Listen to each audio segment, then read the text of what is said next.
एक जंगल रे गोटे बुढ़ा बरगछ थिला। सेई गछरे एक बुढ़ी पिशाची रहुथिला। से बुढ़ी हे जिबारु आउ चढ़ी मानकु मारी खाई पारु नथिला। अनेक दिन धरी ताकू उपासरे रहिबाकु पडुथिला। केते दिन हेई गलानी मो खाइनी माछ मांस अंडा। दिनकु दिन हेई गलेनी पतला रोगिना। भोकरे मोर आखि को दिसुनी किछि। एबे जहा पाइबी खाइबी, से मशा हो कि माछी।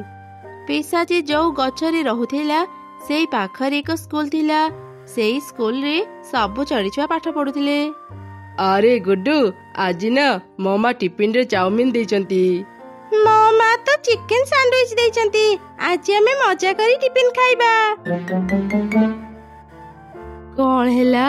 मुए कौन सुनुची? चाउमिन चिकन सैंडविच शुणिकी मो भोक दी गुणा बढ़ी गलानी। आज जेमिति भी हो मो ए छुआंकर टिफिन खाइबी। एमिति कही पिशाची एक स्कूल छुआर रूप नहीं सबु छुआंक सह मिसी स्कूल भीतर को गला। बा बा बा कि सुंदर बास्ना चारिआडू आसुची। आज मु पेट पूरा खाइबा खाई पारिबी। पिशाची एमिति कहूथिबा समय टीचर रिनू क्लास को आसिला। टीचर को देखी पिशाची भय बेंच तले बसी पड़िला। पिला माने ओडिया बही बाहर कर, आज आमे ओडिया पढ़िबा। अरे अरे, ए मैडम को देखी लागुची ये बहुत रागी हेइथिबो। मु टिफिन खाइबा बेले जदि मते देखिबो ये तो मते बहुत पिटिबो। एबे कौन करिबी? हाँ, मु एमिति तले बसी टिफिन खाइनिए। एमिति कही पिशाची ता पाखरे बसिथिबा एक छुआ मुनिर टिफिन को नहीं आसी सेई बेंच तले बसी खाइला। पिशाची को से खाइबा बहुत भल लागिला। सेपटे मुनि जानी पारिलानी पिशाची ता टिफिन खाउची। हेले रिनू खाइबार शब्द पाइगला। एई किए पाठ पढ़ा समय रे खाइबा खाउच? एई पछरु ही शब्द आसुची। धरा पड़ी जीव जानी पिशाची बेंच तलु शीघ्र बाहरी कहिला, मैडम एई मोटो मुना टिफिन खाउदिला, मु निज आखिरे देखिची। ना ना मैडम, मु टिफिन खाइनी। मु आउ चिंटू कागज पेंसिल टिके खेलुथिलु। कौन हैला? पाठ पढ़ा समय रे तमे दुई जण खेलुच? शीघ्र कान धरी बेंच रे छिड़ा हुआ। तापरे रिनूर नजर पिशाची ऊपर पड़िला। से ताकू कहिला, अच्छा झियो तू किए? मु तो तते आगुरी स्कूल देखिनी। तू कौन नुआ भर्ती हेचु? आज्ञा आज्ञा मैडम, मो नुआ भर्ती हेची। मो ना लिली। पिशाची स्कूल छुआंक सह एमिति मिसिगला जे केही भी जानी पारिलेनी से गोटे पिशाची। किछि समय परे खेल छुट्टीर घंटी बाजिला। अरे अरे, खेल छुट्टीर घंटी बाजिला। चलो सांग माने हाथ मुह धोई आसीबा, तापरे टिफिन खाइबा। एमिति कथा हे सब छुआ बाहर को चली गले। ए सब देखी पिशाची खूब खुशी हे गला। एई तो मते सुजोग मिली गला। एबे मो टिफिन खाई नेबी। नाचे मो मन आज ताक दिन दिन गोटी गोटी करी खाई देबी सबिंक टिफिन। एमिति कही पिशाची सब छुआंक टिफिन खाई देला। तापरे से बाहर को खेलिबा पई चली गला। जेमिति ता उपरे केही संदेह करिबेनी। किछि समय पर सब छुआ क्लास को आसिले। आउ देखिले, ए कौन? मो टिफिन पूरा फांका। मो टिफिन के खाइला? मम्मा आज टिफिन रे चिकन सैंडविच देइतिला। मो टिफिन के खाइला? एबे मो कोन खाइबी? सब छुआ भोकरी कांदुथिले। टीचर रिनू क्लास को आसिला। किए टिफिन चोरी करिछि जानिबाकू से चेष्टा कला, हेले पारिलानी। सेतेबेले पिशाची कहिला, मैडम एई मुना समस्तक टिफिन खाइछि। हाँ, मते भी सेमिति लागुछि। आज सकाळे मैडम मुना को शास्ति देइथिले। सेतिपई से प्रतिशोध नेबा पई आम समस्तक टिफिन चोरी करी खाई देइछि। ना ना मैडम, मु कहारो भी टिफिन चोरी करिनी। ये मिछ कहूछि मैडम, ताकू शास्ति दियंतु, नहले प्रत्येक दिन ये आम टिफिन चोरी करी खाई नेबो। मुनार कथा को केही भी विश्वास कले नहीं। आरे मुना, चोरी करिबा महापाप। तू काहेकि समस्तक टिफिन चोरी कलु? तते आज शास्ति मिलिबो। स्कूल छुट्टी परे तू आज पूरा क्लास को सफा करिबु। बाबा बढ़िया बढ़िया, ଚୋରି କରିବି ମୁଁ, ଆଉ ଶାସ୍ତି ପାଇବ ଏ ମୁନା। ସ୍କୁଲ ଛୁଟି ହେଲା ପରେ ସବୁ ଛୁଆ ଘରକୁ ଚାଲିଗଲେ, ହେଲେ ମୁନା ପୁରା କ୍ଲାସକୁ ସଫା କରିବାରେ ଲାଗି ପଡ଼ିଲା। ଲିଲି, ମୋ ନାଁରେ ମିଛ କହି ତୁ କିଛି ବି ଠିକ୍ କଲୁନି। ମୁଁ ତତେ ଛାଡ଼ିବିନି। ହଠାତ୍ ସେ ଦେଖିଲା, ଆରେ ଏ ଲିଲି ବସିଥିବା ବେଞ୍ଚ ତଳେ ଏତେ ଖାଇବା ପଡ଼ିଛି। ତା ମାନେ କ'ଣ ଲିଲି ସମସ୍ତଙ୍କ ଟିଫିନ୍ ଚୋରି କରି ଖାଇଛି? କ୍ଲାସ ସଫା କରି ମୁନା ଘରକୁ ଫେରୁ ଫେରୁ ସନ୍ଧ୍ୟା ହେଇଗଲା। ସ୍କୁଲରୁ ବାହାରିଲା ପରେ ସେ ଦେଖିଲା ଲିଲି ଗଛରେ ଓଲଟା ହେଇ ଝୁଲିଛି। ଲିଲି ଯେମିତି ମୁନାକୁ ଦେଖିଲା, ସେ ତୁରନ୍ତ ଗଛରେ ଲୁଚିଗଲା। ଆରେ ଏ ଲିଲି ଘରକୁ ନ ଯାଇ ଗଛ ଉପରେ କ'ଣ ପାଇଁ ରହିଛି? କିଛି ତ ଗଡ଼ବଡ଼ ଅଛି। ଆଗରୁ କେବେ ବି ସ୍କୁଲରେ କାହାର ବି ଟିଫିନ୍ ଚୋରି ହେଇନି। ଆଜି ଏ ଲିଲି ପ୍ରଥମ ଥର ସ୍କୁଲକୁ ଆସିଲା, ଆଉ ସମସ୍ତଙ୍କ ଟିଫିନ୍ ଚୋରି ହେଇଗଲା। କାଲି ସକାଳ ହେଉ, ସମସ୍ତେ ଯେତେବେଳେ ସ୍କୁଲକୁ ଆସିବେ, ମୁଁ ଏ ଲିଲି ଉପରେ ନଜର ରଖିବି। ସକାଳ ହେଲା, ସବୁ ଛୁଆ ସ୍କୁଲକୁ ଆସିଲେ। ମୁନା ସବୁ ସମୟରେ ଲିଲି ଉପରେ ନଜର ରଖୁଥିଲା।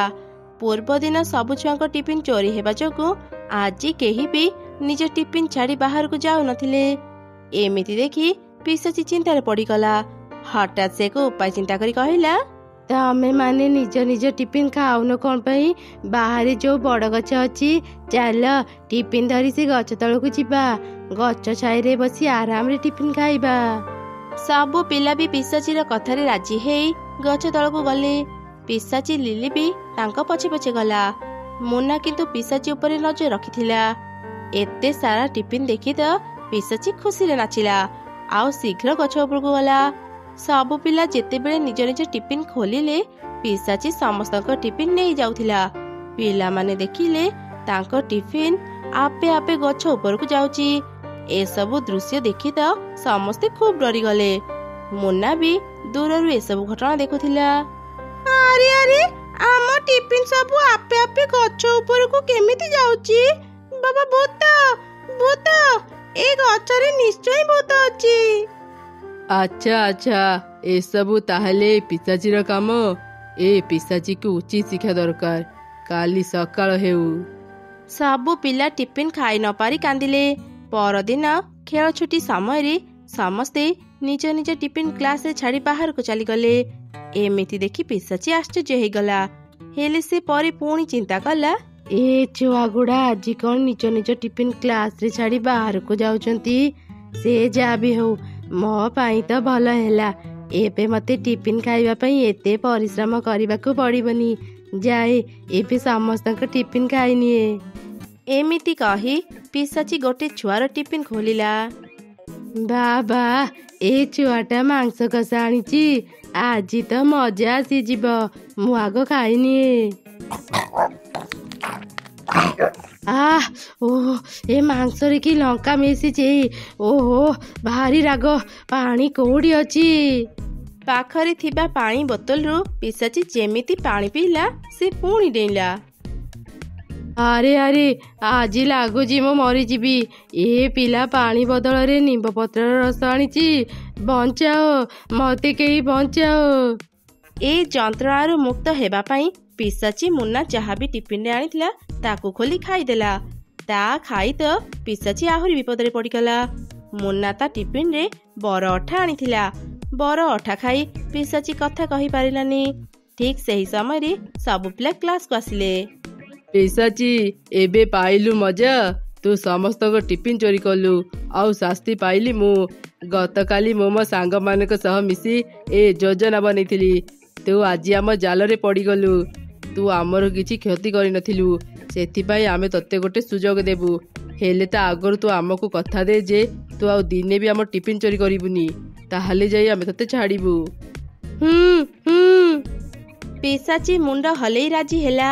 ସବୁ ପିଲା ତାକୁ କ୍ଷମା କରିଦେଲେ। ସେଦିନ ପରଠାରୁ ପିଶାଚି ଆଉ କାହାର ବି ଟିଫିନ୍ ଚୋରି କଲା ନାହିଁ। ସେ ପିଲାମାନଙ୍କ ସହ ମିଶି କ୍ଲାସରେ ପାଠ ପଢୁଥିଲା। ଖେଳ ଛୁଟିରେ ସମସ୍ତେ ନିଜ ନିଜ ଟିଫିନ୍ରୁ କିଛି କିଛି ପିଶାଚିକୁ ଦେଉଥିଲେ। ପିଶାଚି ସେସବୁ ଖାଇ ଖୁବ୍ ଖୁସି ହେଉଥିଲା। ସେ ଖୁସିରେ ପିଲାମାନଙ୍କ ପାଇଁ ସ୍କୁଲ ପଡ଼ିଆରେ ଏକ ବଡ଼ ଦୋଳି ତିଆରି କରିଦେଲା। ପିଲାମାନେ ମନ ଖୁସିରେ ସେ ଦୋଳିରେ ଖେଳୁଥିଲେ। ଦିନେ ଗୋଟିଏ ଜଙ୍ଗଲକୁ ଏକ ଦୁଷ୍ଟ କାଉ ଆସିଲା। ସେ କାଉଟି ଅନେକ ଜାଗାରେ କାମ ଖୋଜିଲା, ହେଲେ ପାଇଲାନି। ସେ ମନରେ ଚିନ୍ତା କଲା, ଆରେ ମୁଁ ତ ଏତେ ଜାଗାରେ କାମ ଖୋଜିଲି ହେଲେ ପାଇଲିନି। ଭାବିଥିଲି ଏ ଜଙ୍ଗଲରେ ଅନେକ କାମ ପାଇବି। ଏବେ ମୁଁ କଣ ଯେ କରିବି? କାଉ ଏପରି ଚିନ୍ତା କରି କରି ରାସ୍ତାରେ ଚାଲୁଥିବା ସମୟରେ ହଠାତ୍ ଏକ ପଇଡ଼ ସହ ଧକ୍କା ହେଇ ତଳେ ପଡ଼ିଗଲା। ଓହୋ, ରାସ୍ତା ଉପରେ କିଏ ଏମିତି ପଇଡ଼ ପକେଇଛି? ଏ ଆଖପାଖରେ ତ ପଇଡ଼ ଗଛ ନାହିଁ। ପଇଡ଼ ଏଠାକୁ ଆସିଲା କେମିତି? ପାଖ ଜଙ୍ଗଲରେ ଅନେକ ପଇଡ଼ ଗଛ ଅଛି। ଆରେ ବାଃ, ଏ ପଇଡ଼କୁ ଦେଖି ମୋ ମୁଣ୍ଡକୁ ଏକ ଦୁଷ୍ଟ ବୁଦ୍ଧି ଆସିଲା। ହା ହା ହା, ଏବେ ମୁଁ ଏ ପଇଡ଼ ସାହାଯ୍ୟରେ ଅନେକ ଧନୀ ହେଇଯିବି। ଆଜି ଖାଲି ରାତି ହେଉ, ମୁଁ ମୋ କାମ ଆରମ୍ଭ କରିବି। ରାତି ହେବା ପରେ କାଉ ପେଟ ଖରାପର ଔଷଧ ନେଇ ଜଙ୍ଗଲରେ ଥିବା ଏକ କୂଅରେ ପକେଇଦେଲା। ହା ହା ହା, ଏବେ ମୁଁ ଏ କୂଅ ପାଣିରେ ପେଟ ଖରାପର ଔଷଧ ମିଶେଇ ଦେଲି। କାଲି ଯେତେବେଳେ ସବୁ ଚଢ଼େଇ କୂଅରୁ ପାଣି ପିଇବେ ସମସ୍ତଙ୍କ ପେଟ ଖରାପ ହେଇଯିବ। ତାପରେ ମୁଁ ମୋ କାମ କରିପାରିବି। ଏମିତି କହି କାଉ ସେଠାରୁ ଚାଲିଗଲା। ପରଦିନ ସକାଳେ, ଓହୋ, ଭାରି ଶୋଷ ଲାଗିଲାଣି, ଯାଏ କୂଅରୁ ଥଣ୍ଡା ପାଣି ପିଇ ଆସେ। ତାପରେ ମିଟୁ ସେ କୂଅ ପାଖକୁ ଗଲା ଆଉ କୂଅରୁ କିଛି ପାଣି କାଢି ପିଇଲା। ସେ ପାଣି ପିଇ ସାରିଲା ପରେ ପରେ ହିଁ ତାର ପେଟ ଖରାପ ହେଇଗଲା। ଆରେ ଆରେ, ମୋ ପେଟଟା ହଠାତ୍ ଖରାପ କାହିଁକି ହେଇଗଲା? ଓହୋ, ପେଟଟା ଭାରି କାଟୁଛି, ଶୀଘ୍ର ଟଏଲେଟକୁ ଯାଏ। ମିଟୁ ବାରମ୍ବାର ଟଏଲେଟକୁ ଯାଉଥିଲା। ସେପଟେ କାଉ ଏକ ବାବାର ରୂପ ନେଇ ପାଖ ଜଙ୍ଗଲରୁ କିଛି ପଇଡ଼ ଆଣି ଏ ଜଙ୍ଗଲକୁ ଆସିଲା। ଏଇ ରାସ୍ତା ଦେଇ ଚଢ଼େଇମାନେ ଯିବା ଆସିବା କରନ୍ତି। ଏବେ ଏଇଠି ବସି ମୋ କାମ ଆରମ୍ଭ କରେ। ମୁଁ ଯୋଉ କାମ ଆରମ୍ଭ କରୁଛି ସେଥିରେ ଖାଲି ଲାଭ ହିଁ ଲାଭ, ଜମା କ୍ଷତି ନାହିଁ।